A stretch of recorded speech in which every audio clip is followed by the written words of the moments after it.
بسم اللہ الرحمن الرحیم۔ آج ایک بہت اہم مسئلے کے بارے میں گفتگو کرنا چاہتا ہوں جو ہمارے ہاں بہت زیادہ گردش کر رہا ہے۔ وہ مسئلہ یہ ہے کہ ہمارے ہاں بہت سے لوگ اس غلط فہمی میں مبتلا ہیں کہ جو سحری کی اذان ہوتی ہے، اذان ہونے کے باوجود بھی ہم کھا پی سکتے ہیں، یعنی جب تک اذان ختم نہ ہو ہمارے لیے کھانا پینا جائز ہے، اس سے ہمارے روزے پر کوئی اثر نہیں پڑتا۔ تو میں صاف طور پر کہہ دینا چاہتا ہوں،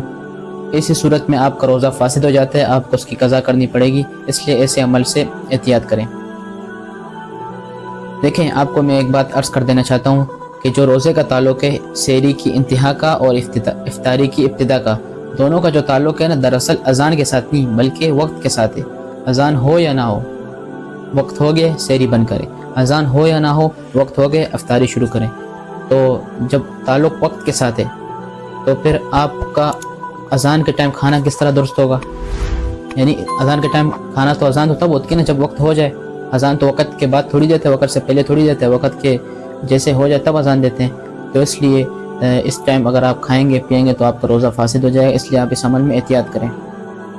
اور جو وہ والی حدیث ہے جو بعض حضرات پیش کرتے ہیں کہ آپ صلی اللہ علیہ وسلم نے فرمایا کہ اذان ہو جائے پھر بھی کھاؤ پیو، دیکھیں حضور اکرم صلی اللہ علیہ وسلم کے زمانے میں اذانیں دو ہوتی تھی، ایک تہجد کی اذان ہوتی تھی اور ایک فجر کی اذان ہوتی تھی۔ تہجد کی اذان جو تھی وہ حضرت بلال حبشی رضی اللہ تعالیٰ عنہ دیتے تھے، اور جو فجر کی اذان تھی وہ عبداللہ ابن مکتوم رضی اللہ تعالیٰ عنہ دیتے تھے۔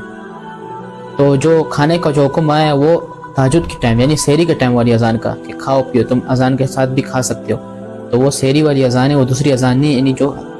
بلال رضی اللہ تعالیٰ عنہ دیتے تھے وہ والی اذان مراد ہے، ابن مکتوم رضی اللہ تعالیٰ عنہ والی اذان مراد نہیں ہے۔ تو ہمارے لوگوں نے اس والی حدیث کو لے کر یہ سمجھ لیا کہ اذان کے ساتھ ساتھ بھی کھا سکتے ہیں، تو اس لیے اسی صورت میں ہمیں احتیاط کرنی چاہیے، اور ورنہ ہمارا روزہ اسی صورت میں فاسد ہو جائے گا،